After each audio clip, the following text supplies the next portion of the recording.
На чанд рӯз пеш Криштиану Роналду бо ҷаҳиши баланди худ ва голи зебоаш ба дарвозаи Самдория дунёро ба ҳайрат овард. Ба зебогии ин гол нигоҳ накарда бояд гуфт ки Роналду аз ин ҳам баландтар ва зеботар ҷаҳидааст. Ва имрӯз мо топ 10 голҳои Роналдуро нишон бидем ки аз ҷаҳиш задааст. Пеш аз сар кардан мехоҳам хотиррасон кунам ки сарпарасти доимии видеои мо компания 1x мебошад. Дар он ҷо коэффициентҳои баланд аз ҳама афзалш эътимоднокист. Агар футболро хуб фаҳмид, то ба ссилкаи комментария буда даромада бо промокоди TouchFood соҳиби 6500 рубл шавед. имконияти хуби пулкоркуниро аз даст надиҳед.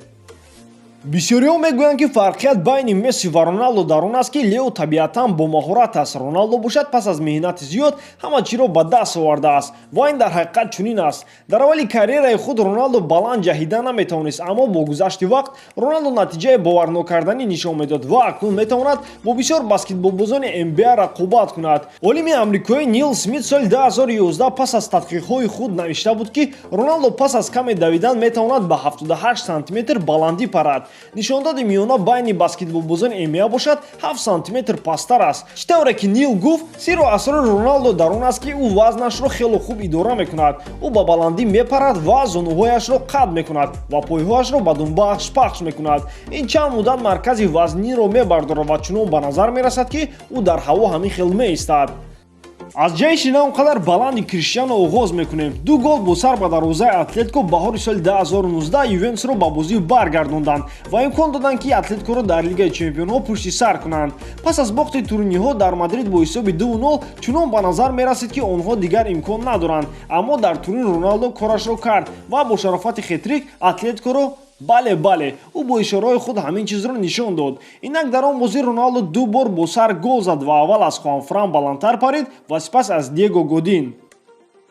На дар ҳама ҳолатҳо вақте Роналду баланд мепарад, ӯ бо сар гол мезанад. Дар ҷои нуҳуми топ голе қарор гирифт ки онро Роналду зеботарин гол дар карьераи худ мешуморад. Сухан оиди зарбаи пуштонакии Роналду ба дарвозаи Буфон меравад ки ин моҳи апрели соли 2018 буд. Вақте Роналду ин голи зеборо ба ҳадаф расонид, ӯ дар баландии 2 метру 23 сантиметр буд. Он гол дар ҳақиқат барои Криштиану арзиши калон дошт, зеро маҳз баъди он гол ва кафкубии мухлисони Ювентус Криро оиди гузаштан ба ин даста фикр кард.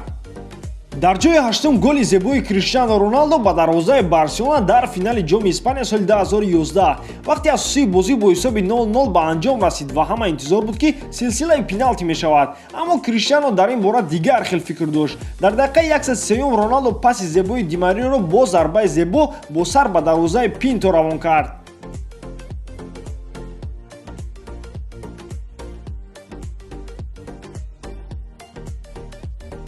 соли 2008 Манчестер Юнайтед дар Лигаи Чемпионҳо ғолиб шуд ва Криштиану ба ин ғалаба саҳми бузург гузошт.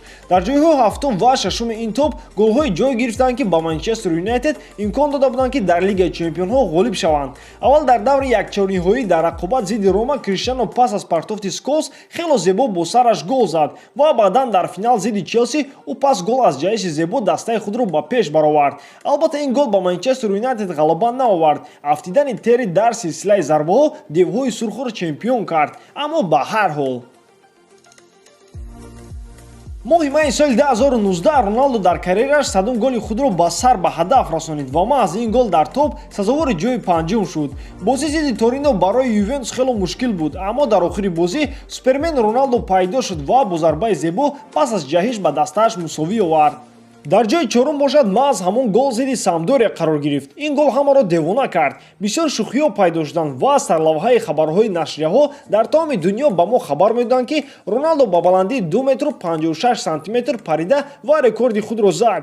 Бале дар ҳақиқат Роналду хело зебо парид, аммо дар карьераи ӯ боз се ҷаҳиши ӯ ҳастанд ки аз ин ҳам баландтаранд. Аз як тараф чунон ба назар мерасад ки голи Роналду ба дарвозаи Депортиво соли 2014 он қадар баланд нест, аммо тафтишот нишон дод ки Криштиану он лаҳза дар муқоиса бо голи худ ба Самдория 4 сантиметр баланд ҷаҳидааст. Дар гол ба дарвозаи Депортиво на танҳо ҷаҳидани Роналду ба ҳайрат меовард, ҳамчунин масофа то дарвоза. Криштиану аз дурии 11.5 метр гол зад. Боз 1 сантиметр баландтар Роналду дар полуфинали Евро 2016 парида буд. Дар рақобат бо Уэлс Роналду аз замин ба баландии 76 сантиметр ҷаҳид. Маҳз ин гол ва ҳамчунин голи нани ба Португалия имкон доданд ки ба финали Евро бароянд. Ва голи баландтарини худро Роналду дар мавсими 12-13 ба дарвозаи Манчестер Юнайтед задааст.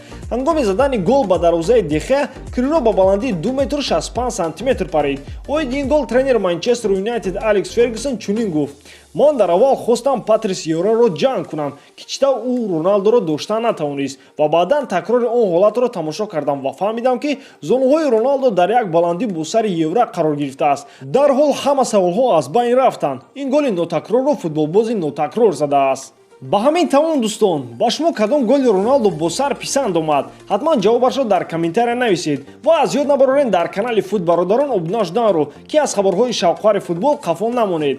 бо шумо буд Муҳаммад Гаиров. хай дар паноҳи Аллоҳ.